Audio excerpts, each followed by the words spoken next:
है। कोई भी ट्रेड करने से पहले आप हमें 7045220000 पर व्हाट्सएप कीजिए और ट्वीट कीजिए। हमारा ट्विटर हैंडल है #AskAwazFNO या #AskAwazCash। आपकी पोजीशन जिस भी सेगमेंट की हो उस हिसाब से आप तय कीजिए कि आपको कहां पे सवाल पूछने हैं। हम दोनों सवालों के जवाब आपके लगातार एक साथ देते रहेंगे अगले आधे घंटे के दौरान। और साथ ही साथ इस कार्यक्रम में खास तौर पर दो कंपनियों पर हमारी नजर होगी। आपके सवालों के जवाब देने के लिए प्रकाशगाबा.com के प्रकाश गाबा हमारे साथ जुड़ेंगे। IDFC फर्स्ट बैंक के नतीजों पर बात करने के लिए वैद्यनाथन साहब हमारे साथ जुड़ेंगे। और इसके साथ ही साथ हमारी नजर होगी जिंदल स्टील एंड पावर पर भी। कंपनी के मैनेजमेंट से भी हम आगे करेंगे बातचीत। तो वैद्यनाथन साहब जैसे ही हमारे साथ जुड़ते हैं, डायरेक्टर साहब हमें बताइएगा। ओके, वैद्यनाथन साहब हमारे साथ जुड़ चुके हैं। एक नजर जल्दी से इंडेक्स पे डाल लेते हैं और उसके बाद सीधे उनसे बातचीत शुरू करेंगे। नजर डालिए निफ्टी पे, नुकसान अब केवल 35 अंकों का रह गया है। निफ्टी मिड कैप इंडेक्स दरअसल पॉजिटिव जोन में लौट आया है। सेंसेक्स का नुकसान अब 100 पॉइंट से कम का है। बैंक निफ्टी 500 पॉइंट के करीब की तेजी दिखा रहा है और यहां पर एक डिसाइसिव मूव देखने को मिला है निफ्टी बैंक में, जो ऐसा संकेत देता है कि शायद हम फिर से 24,600 या फिर 24,800 की तरफ रुख कर सकते हैं। तो निफ्टी बैंक में अच्छी मजबूती साफ तौर पे देखने को मिल रही है। IDFC फर्स्ट बैंक पे नजर डालिए, आज के ट्रेड में करीब आपको 2% नीचे ये ट्रेड करता हुआ दिखाई देगा। चलिए इसके नतीजों पर और ज्यादा जानकारी लेते हैं। बैंक ने सितंबर तिमाही में अनुमान से बेहतर नतीजे दरअसल पेश किए हैं। दूसरी तिमाही में 680 करोड़ के घाटे के मुकाबले 101 करोड़ रुपए का मुनाफा हुआ। वहीं रिटेल डिपॉजिट और एसेट क्वालिटी में भी सुधार देखने को मिला है। नतीजे और आगे के आउटलुक पर बात करने के लिए हमारे साथ बैंक के MD और CEO वी वैद्यनाथन साहब जुड़ चुके हैं। वैद्यनाथन साहब, स्वागत है आपका। नतीजे तो आपके अच्छे दिखाई दिए, लेकिन फिलहाल ऐसा लगता है कि बाजार समझने की कोशिश कर रहा है। आपने जो प्रोविजन में कटौती की और जो आपने पहले प्रोविजन किया था वोडाफोन आइडिया के मामले में, उसको आपने करीब करीब आधा रिवर्स किया। तो ये बदलाव आपने क्यों किया, जरा समझाइए। वोडाफोन में we had taken a provision of 50%। हमारा एक्सपोजर 3,200 करोड़ था, हमने 1,600 करोड़ का प्रोविजन लिया था। उस समय मैनेजमेंट का commentary was quite bad about their own company. अभी सुप्रीम कोर्ट की रूलिंग आ गई है और सुप्रीम कोर्ट ने उन्हें 10 इयर्स का टाइम दिया है AGR पेमेंट करने को। दूसरा very very important point is between now to March 22 they have to make no AGR payments. So therefore the payment that is coming to them, cash flow, can be used to service us and other banks. तो हमें लगता है कि अभी probability of default Vodafone की बहुत कम हो गई है हमारे हिसाब से, इसलिए 50% प्रोविजन का हमने 25% कर दिया। तो नंबर 2, अब प्रोविजन रिलीज कर दिया, हम इसे प्रॉफिट में अभी नहीं दिखाना चाहते क्योंकि अभी कोविड का फुल इंपैक्ट हम समझना चाहते हैं। तो एज ए कंजर्वेटिव मेजर हमने उसी प्रोविजन को नॉर्मल कोविड के लिए यूज किया और अगर कोविड में इतना यूटिलाइज नहीं हुआ तो वापस में राइट बैक कर लेंगे। ओके, यानी कुल प्रोविजन जो आपका है वो आपने केवल शिफ्ट किया है। आप ये कह रहे हैं आपका जो मुनाफा आया है उसमें इस प्रोविजन राइट बैक का फिलहाल कोई योगदान नहीं है क्योंकि आपने कोविड प्रोविजन के तौर पे उसको दिखा दिया है। आप जैसे कह रहे हैं कि अभी आपको पूरा अंदाजा नहीं है कि कोविड के चलते कितना नुकसान होगा। अगर आप हमें दो चीजों का अंदाजा दें, एक तो ये कि आपके कितने लोन्स हैं जिन्होंने मॉरेटोरियम का फायदा उठाया था और क्या अब वहां से पेमेंट आने शुरू हो गए हैं या इसमें डिफॉल्ट की संभावना बनती है। और साथ ही साथ जो एक अहम बात है, इस क्वार्टर के दौरान NPA सुधरते हुए सभी बैंकों के दिखाई दिए हैं क्योंकि सुप्रीम कोर्ट ने कहा कि नए NPA आपको रिकॉग्नाइज नहीं करने हैं। तो अगर सुप्रीम कोर्ट का ये ऑर्डर नहीं होता तो आपके NPAs कितने होते? ये दोनों बातें अगर आप साफ कर पाए। बहुत अच्छा सवाल है। अगर सुप्रीम कोर्ट का ये निर्णय नहीं होता तो हमारा ग्रॉस NPA 1.87% होता और हमारा नेट NPA 0.79% होता, which is by itself quite good by the Indian banking system.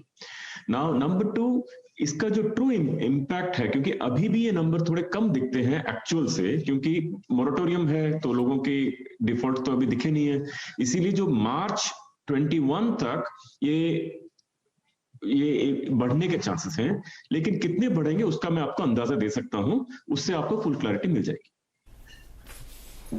Okay, तो आपने अपना अनुमान लगाया है, आपने कैलकुलेशन किए हैं और उस हिसाब से आपने प्रोविजनिंग की है, आप ये कह रहे हैं?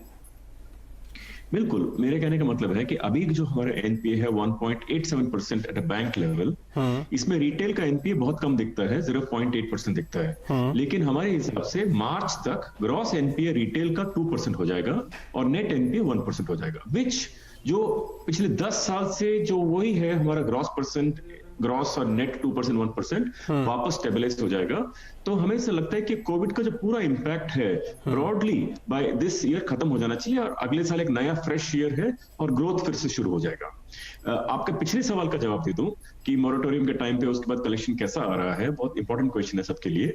उसमें मैं आपको एक न्यू इंफॉर्मेशन देना चाहता हूं कि जो कस्टमर से कलेक्शंस हैं बहुत स्ट्रांगली वापस आए हैं। इन जून में हमारी कलेक्शन सिर्फ 67% की हुई थी, लेकिन अभी in this month of September it had already touched 90%। अभी in the month of October 93% हो गया है। तो एवरी मंथ अभी कलेक्शन बहुत स्ट्रांगली वापस आ रहे हैं। हमारे हिसाब से रिटेल पोर्टफोलियो बिल्कुल नॉर्मलाइज हो गया, 2% ग्रॉस 1% नेट पे स्टेबलाइज हो जाएगा। वेदनाथ, बहुत सारे दूसरे एनबीएफसीज जो रिटेल में खासतौर पे एक्सपोजर रखती है, हाल के दिनों में उन्होंने बहुत ही कॉशियस कमेंट्री दी है, लेकिन आप अभी भी कह रहे हैं कि आपके रिटेल पोर्टफोलियो की सेहत बिल्कुल पहले जैसी है। इसकी वजह जैसे बिल्कुल हो जाएगी, बिकॉज मार्च तक ऑलरेडी अभी ठीक है। मैंने आपको बताया कि हम month on month collection percentage देख रहे हैं।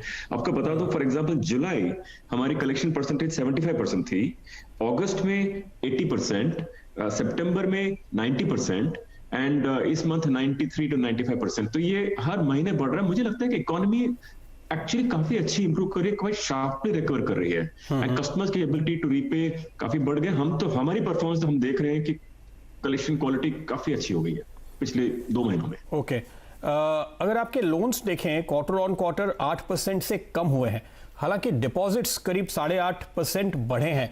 तो आप नए लोन्स देने में इस समय काफी कॉशियस हैं। सेकंड हाफ के लिए आपका क्या गाइडेंस होगा? आप डिपॉजिट जुटा रहे हैं जबकि लोन नहीं दे रहे हैं, तो क्या आप सेकंड हाफ के लिए तैयारी कर रहे हैं या डिपॉजिट आप आगे इस्तेमाल में लाएंगे? नहीं, मैं आपको 2 बातें अलग बता दूं। मैं सिर्फ एक पे फोकस करता हूं, लोन बुक पे फोकस करता हूं। रिटेल बुक जो हमारी थी वो थी 56,000 करोड़ इन June of 2020। Bye September we already reported that it has gone to 59,900 crore, मतलब 3,900 करोड़ का ग्रोथ हुआ है in this quarter alone retail में, होलसेल में नहीं, रिटेल में। आपको पता ही हमारी स्ट्रेटेजी है। उसमें से उस 4,000 करोड़ में से 1,500 करोड़ जो है इमरजेंसी क्रेडिट गारंटी लाइन जो सरकार की थी, वो तो सरकार गवर्नमेंट गारंटीड थी। बैलेंस हमारी जो ट्रू ग्रोथ है वो 2,500 करोड़ की हुई है। मेरा अनुमान है और गाइडेंस है कि पिछले अगले 2 क्वार्टर में फिर से रिटेल का growth, core growth without emergency guarantee line nothing, core growth कम से कम 4,500 करोड़ दिसंबर में भी बढ़ेगा और मार्च में भी बढ़ेगा। तो यानी कि कहने का मतलब कि जो लोन बुक अभी 60,000 करोड़ रिटेल का बाय मार्च 68,000 करोड़ का हो जाना चाहिए। ये ग्रोथ हमें स्ट्रांगली दिखती है। ओके, तो एक बहुत ही स्ट्रांग ग्रोथ का गाइडेंस आप दे रहे हैं वैद्य हसन साहब। बहुत बहुत शुक्रिया आपका, आपने हमारे लिए वक्त निकाला और सारे सवालों के जवाब दिए। एक अच्छी खबर इस बीच आती हुई जो कि बता रही है कि कहां से ये डिमांड दरअसल आपको पूरी इकोनॉमी में बढ़ती हुई दिखाई दे रही है।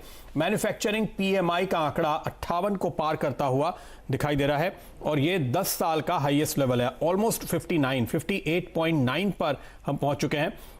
पिछले महीने हमने 56.8 का सितंबर में जो आंकड़ा देखा था वो 8 साल का रिकॉर्ड था और अब आपको नया 10 साल का रिकॉर्ड 58.9 पे आता हुआ दिखाई दे रहा है। तो बहुत ही स्ट्रांग बाउंस ग्रोथ में आ रहा है। ये संकेत साफ तौर पे मैन्युफैक्चरिंग पीएमआई के इस आंकड़े से मिलता हुआ आपको दिखाई देगा।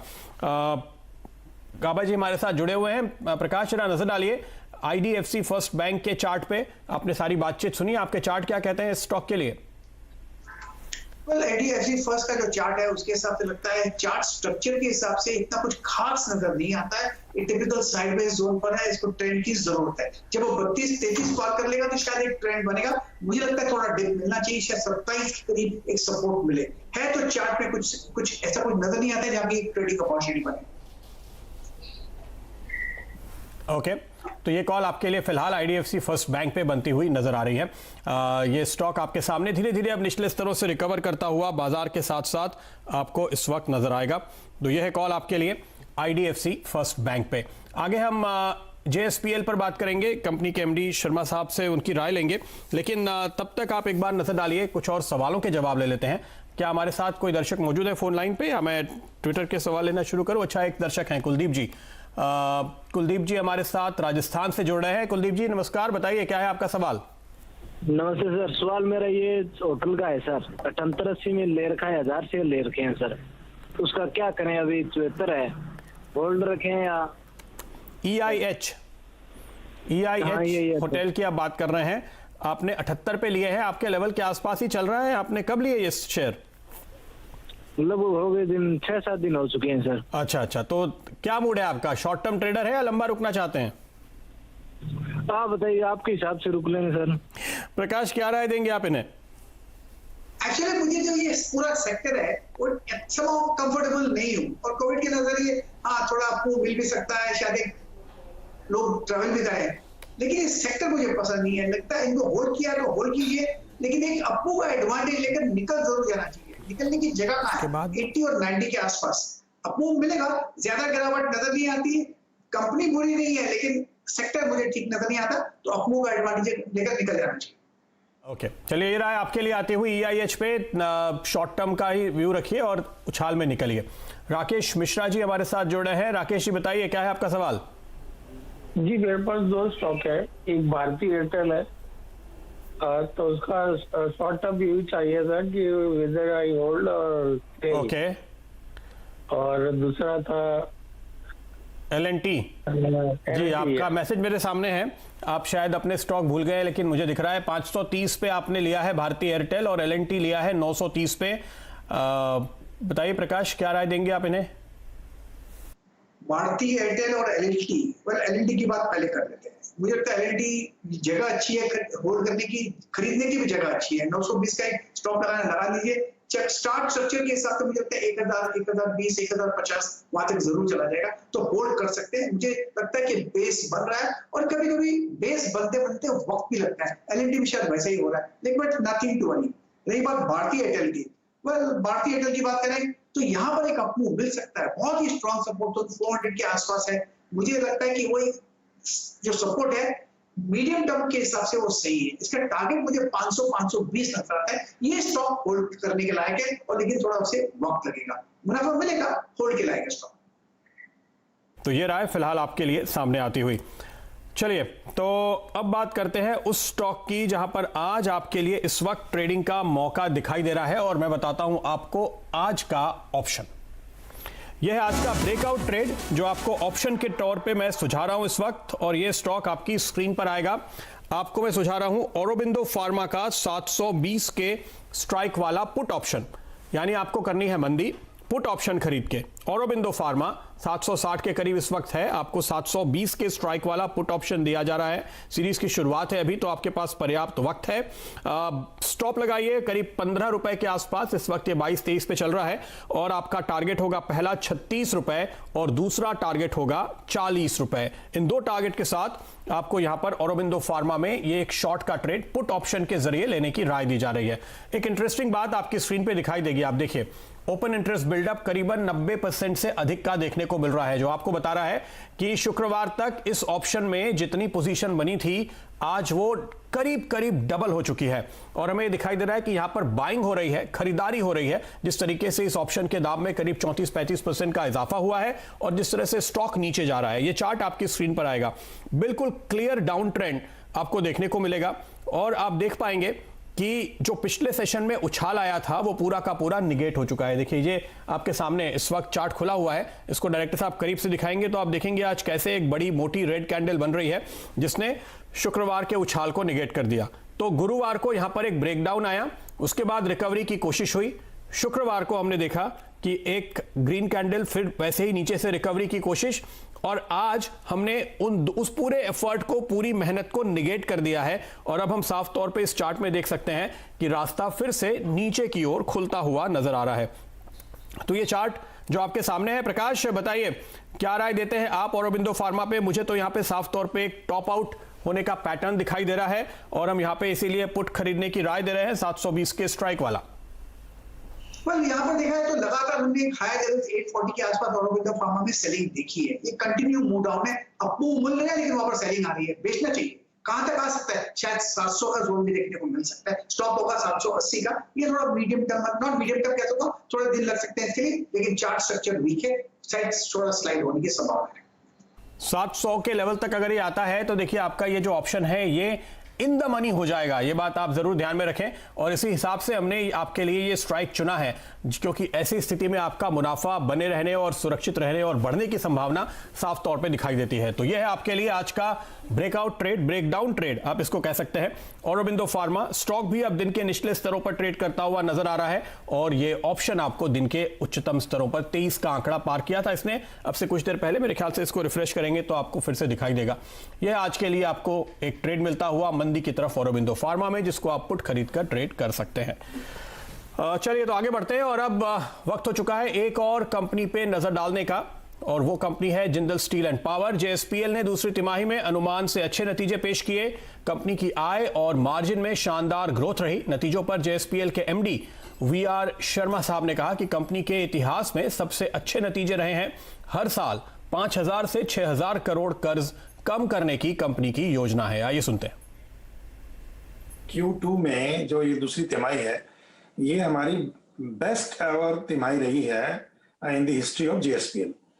8,867 करोड़ का हमारा सेल्स टर्नओवर है, 2,435 करोड़ का हमारा एबिटा है स्टैंड अलोन जेएसपीएल में, और जेपीएल को साथ में लगाते हैं तो हमारी 9,824 करोड़ की टर्नओवर है और 2,702 करोड़ का हमारा एबिटा है। Slowly gradually company is moving कि कैसे हर साल 5 से 6,000 करोड़ रुपए का डेट को हम हाई ऑफ कर सकते हैं। अगर जो 5,000-6,000 करोड़ रुपया हर साल हम कम कर लें तो 3 साल के अंदर कंपनी 12-13,000 करोड़ के डेट पे आ जाती है, और उतना ही करीब 12,000 करोड़ का हमारा एबिटा हो जाएगा। तो यह आपको आउटलुक मिलता हुआ जेएसपीएल पे। प्रकाश, नजर डालिए Jindal steel and power, JSPL. पिछले बार भी आपसे मुलाकात हुई थी तो हमने ये स्टॉक डिस्कस किया था, क्या कॉल है आपकी इस पे?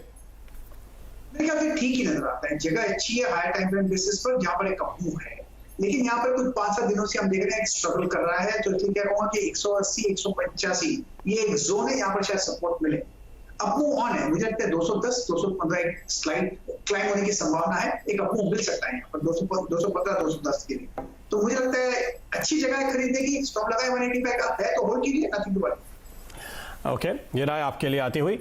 बने रहना चाहिए अगर आपके पास जेएसपीएल का स्टॉक है। अगला सवाल लेते हैं।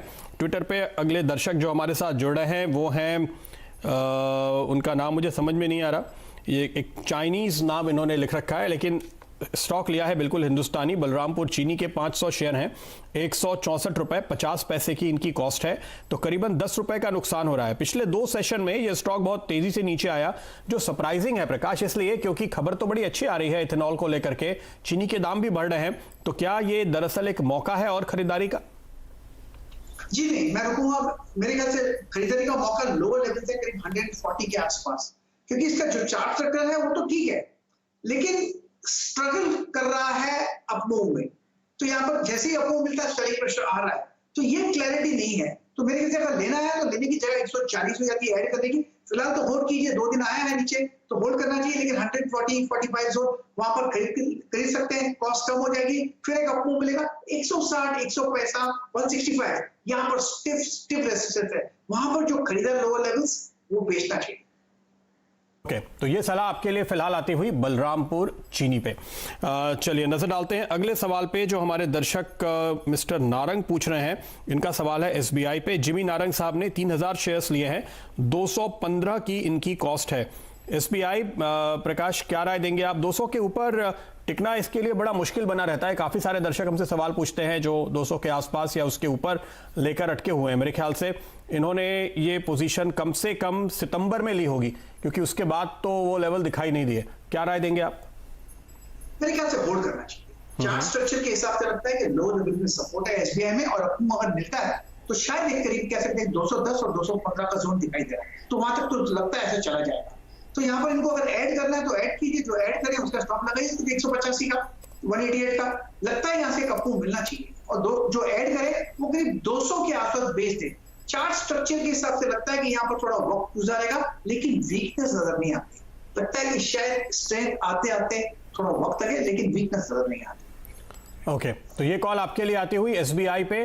आपको एडिशन यहाँ पे और कर सकते हैं और फिर इंतजार कीजिए। मेरे ख्याल से इसके नतीजे अगले हफ्ते आने वाले हैं।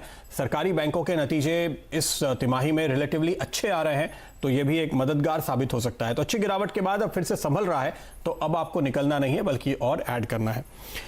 चलिए अगला सवाल लेते हैं। योगेश कुमार अग्रवाल जी ने हमें ये मैसेज भेजा है। इन्होंने अरविंद स्मार्ट स्पेसेस खरीदे हैं, करीब 200 शेयर, 94 रुपए 50 पैसे पे। अरविंद स्मार्ट स्पेसेस, डायरेक्टर साहब जरा स्क्रीन पर लेकर आइए। मेरे ख्याल से 87 का भाव होना चाहिए। जी हाँ, तो थोड़े नुकसान में है। क्या राय देंगे प्रकाश? ये स्टॉक धीरे धीरे एक बेस बना रहा है और थोड़ी स्ट्रेंथ गेन कर रहा है, ऐसा लगता है आजकल। जी, 80 के आसपास बेस बना हुआ है। वॉल्यूम्स बहुत कम होते हैं और कभी कभी अच्छा ट्रेडिंग बाइंग आ गया तो काफी अच्छा अपमूव भी दे सकता है, लेकिन बेस तो कह सकते हैं 80 के आसपास है अरविंद स्मार्ट स्पेस में। मेरे ख्याल से ये होल्ड करना चाहिए और एक बार ये 100 क्रॉस कर लेगा तो 120 भी देखेंगे। तो मुझे लगता है ये स्टॉक होल्ड करना चाहिए। साइडवेज जोन है, वॉल्यूम्स कम होते हैं, तो स्टॉप लगाएंगे तो ट्रिगर भी हो सकते हैं क्योंकि वॉल्यूम कम होते हैं। स्टॉप में नहीं लगाता, लेकिन यस 80 के आसपास बेस है। ओके, तो ये सलाह आपके लिए फिलहाल आती हुई। यहाँ पर आपको एक स्टॉप के साथ पोजीशन बनाए रखनी चाहिए। 80 के करीब इसका एक बेस बन रहा है, तो वहाँ पर आपके लिए होगा एक स्टॉप। चलिए अगला सवाल लेते हैं। ये आ रहा है कोचीन शिपयार्ड के ऊपर और ये सवाल पूछ रहे हैं अनुराग तिवारी साहब। इन्होंने 370 के भाव पे 550 शेयर लिए हैं। कोचीन शिपयार्ड इस वक्त आपके सामने करीब 32-33 रुपए का नुकसान हो रहा है। मिस्टर तिवारी को क्या राय देंगे प्रकाश? भाई होल्ड ही करने, इन्होंने जब लिया है काफी कभी लगता है कि जनवरी फरवरी में लिया होगा, तो वहां पर तो लगता है उसके बाद एक लगातार गिरावट देखी और लोअर लेवल उसके बाद 220 में देखे, उसके बाद अप मिला है। इसका 320 का एक सपोर्ट बना हुआ है, मेरे ख्याल से होल्ड करना चाहिए और थोड़ा इंतजार कीजिए। 380 एक बार पार कर देगा तो और अप मिलेगा, करीब 420 के तरफ जा सकता है। तो मेरे ख्याल से होल्ड ही करना चाहिए। अप ट्रेंड में है, अप ट्रेंड के बाद साइड में जोन पर थोड़ी गिरावट आ सकती है, बट नथिंग टू वरी। इतना होल्ड किया तो फिर होल्ड कीजिए। ओके, तो यह है राय आपके लिए। अगला सवाल आनंद अय्यर साहब पूछ रहे हैं, दिल्ली से हमारे साथ जुड़ चुके हैं फोन लाइन पे। आनंद जी बताइए, क्या है आपका सवाल? जी नमस्ते। मेरे पास सर जी भारत रसायन का 20 शेयर है। 8636 का एवरेज रेट है मेरा। क्या करना, क्या राय रहेगा सर? ओके, आपको यहाँ पे नुकसान हो रहा है फिलहाल इस ट्रेड पे। 8538 ये इसका भाव आपको दिखाई देगा और आपने 8636 पे लिए। आपका मूड यहाँ पे क्या है? कुछ दिन के लिए ट्रेड कर रहे हैं या लंबा रुकेंगे? लंबे अवधि के लिए, लंबे अवधि के लिए। लंबी अवधि के लिए। तो देखिए ये स्टॉक ऐसे प्रकाश, अगर आप देखें इस स्टॉक को ओवरऑल एक अच्छे परफॉर्म करने वाला स्टॉक है। फंडामेंटली मैं देख रहा हूँ इसका कारोबार साल दर साल लगातार बढ़ा है और ऐसे भी अगर आप देखिए तो केमिकल सेक्टर में रिलेटिवली काफ़ी स्ट्रेंथ दिखाई देती है। ये पेस्टिसाइड्स में जो काम आने वाले कुछ केमिकल्स हैं वो बनाता है और एग्रोकेमिकल सेगमेंट ऐसे भी काफ़ी स्ट्रांग है। लेकिन ये स्टॉक साफ तौर पे एक बहुत अच्छी तेज़ी के बाद अब थक गया है। अगस्त के महीने से अगर आप देखें तो यहाँ पर एक कमज़ोरी की शुरुआत हुई थी। ये देखिए 1 महीने का चार्ट आप देख रहे हैं, इनफैक्ट 3 महीने का चार्ट भी दिखाएंगे डायरेक्टर साहब। ये देखिए आपके सामने, तो ये थोड़ा इस समय विश्राम की मुद्रा में है। प्रकाश, क्या राय देंगे आप? ये भारत आरए की बात कर रहे हैं, राइट? जी, 853। मेरे ख्याल से हाँ, बेसिकली जो चार्ट स्ट्रक्चर है पॉजिटिव है। इसमें थोड़ी और भी गिरावट देखेंगे। मुझे लगता है पॉसिबल है कि 7800 भी देख सकते हैं, लेकिन वहां पर सपोर्ट है। तो मैं उस पर एक नजरिया अगर लॉन्ग टर्म का है तो क्या फिक्र है, होल्ड कीजिए। 7800 के आसपास अगर आता है, ऐड करना चाहे तो वहां पर ऐड कर सकते हैं। नॉर्मली मैं रिवर्स एवरेजिंग की सलाह नहीं देता क्योंकि इनका बेसिक स्ट्रक्चर पॉजिटिव है और इनका नजरिया भी लंबा है। ये 10,000 के आसपास भी देखेंगे, उसका लेवल देखेंगे, तो लोअर लेवल्स में ऐड भी करना चाहे तो कर सकते हैं। ओके, तो 7800 के आसपास आपको अगर मिलता है नीचे के स्तर पे तो वहां पर आपको यहां पर ऐड भी करना चाहिए। एक अच्छा करेक्शन का प्रोसेस चल रहा है जो शायद इस लेवल के करीब पूरा होगा 7,500-8,000 के बीच और फिर वापस से 10,000 के लेवल दिखाई देंगे, ये उम्मीद है। तो यह है कॉल आपके लिए। चूंकि लंबी अवधि का नजरिया है तो घबराने की बात नहीं है। वक्त है इसके साथ ही इजाजत लेने का। प्रकाश, बहुत बहुत शुक्रिया आपका हमारे साथ जुड़ने और सारे सवालों के जवाब देने के लिए। ब्रेक के बाद सबसे बड़ा गेम शो खिलाड़ी नंबर 1, 3 एक्सपर्ट्स के बीच होगा दमदार मुकाबला और हर्षदा वापस आ चुकी हैं। तो फिलहाल मैं लूंगा आपसे इजाजत। नमस्कार।